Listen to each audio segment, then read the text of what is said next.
Last year, the ocean absorbed the equivalent of 7 Hiroshima bombs detonating every second in the ocean. Every second of every day for the entire year, 7 nuclear detonations worth of heat into our oceans per second. Water temperatures in Florida have hit records reaching as high as 101 degrees.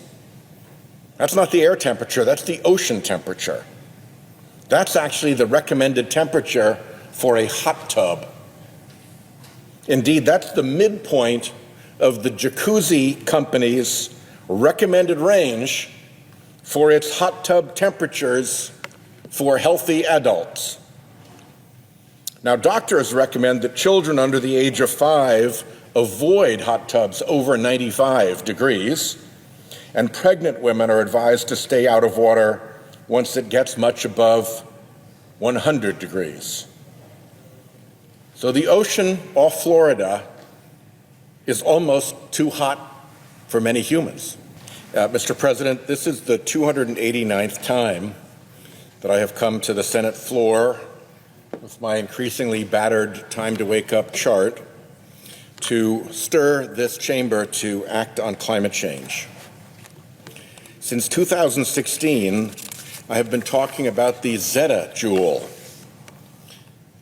The Zettajoules is the measure of how much fossil fuel emissions are heating up our oceans. In this season of extreme, record-smashing heat touching all 50 states, it is wild that elected representatives in Washington still choose to insulate themselves from reality, a reality measured in zettajoules. A zettajoule is a number almost beyond comprehension in its size. 1 joule, Joule, is our standard unit of energy, and it applies to heat energy. A zettajoule is 1 joule with 21 zeros behind it. It is a truly massive number. In a 2019 Time to Wake Up speech, I reported that more than 9 zettajoules of heat energy was being added to the ocean annually. Since then, I've come to the floor with an updated number. Our oceans are absorbing around 14 zettajoules of excess heat every year. Let's put that in context.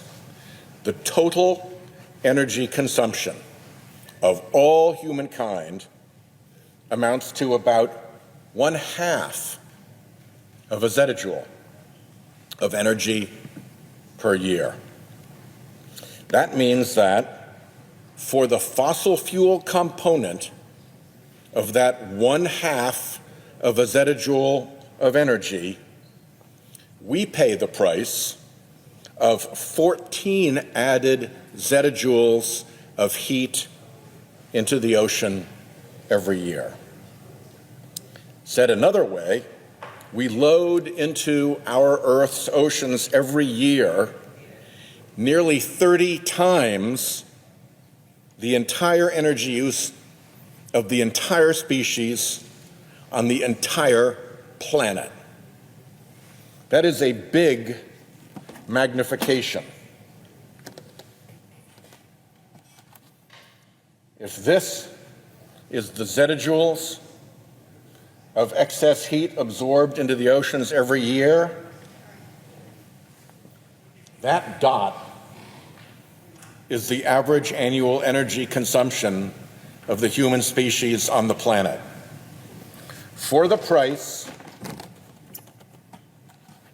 of the fossil fuel component of that, mankind's entire energy consumption in zettajoules, we suffer that load of heat energy going into the oceans.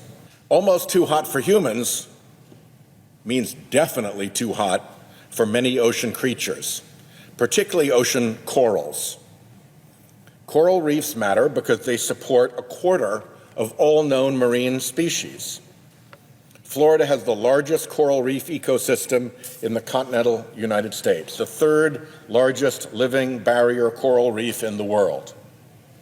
If you don't care about creatures and only care about money, well, Florida's protected waters contribute billions of tourism dollars to the Florida economy. All of that is in jeopardy in this heat.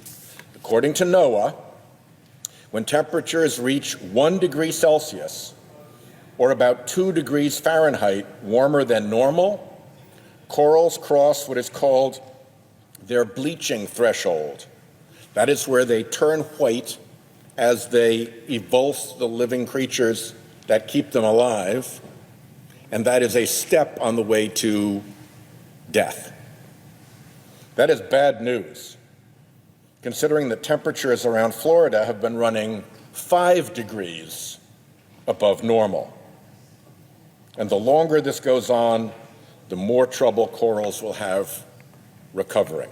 This is not just happening in the United States, it is worldwide.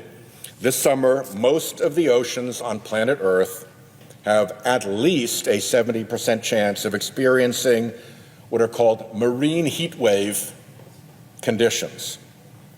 The effects of marine heat waves read like biblical plagues: decreased oxygen, dead zones, fish die-offs. And then come the weather effects: droughts in some places and increasingly deadly and dangerous storms in others, because our oceans drive our weather on this planet. We need to head off climate change at the oil spigot.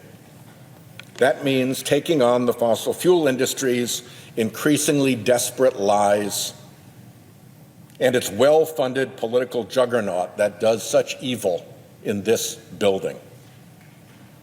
We know how to solve this problem.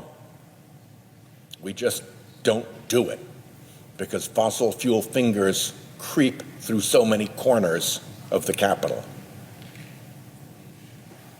In the time it took me to deliver this speech, around 6,000 Hiroshima bombs of excess heat energy were put into our oceans. Every day, it's getting worse. We completely underestimate how bad things are going to get. Completely. Even people who care about climate change and believe that it's real and aren't in tow to the fossil fuel industry and its dark money, they still completely underestimate how bad this is going to get. And the tragedy is, it has always been preventable. Simply by moving to a productive, economically valuable, clean energy future and stopping our indulgence of fossil fuel pollution and obstruction. If what is going on with climate change heat going into our oceans is not enough to wake us up, I do not know what will. It is certainly time to wake up. I yield the floor.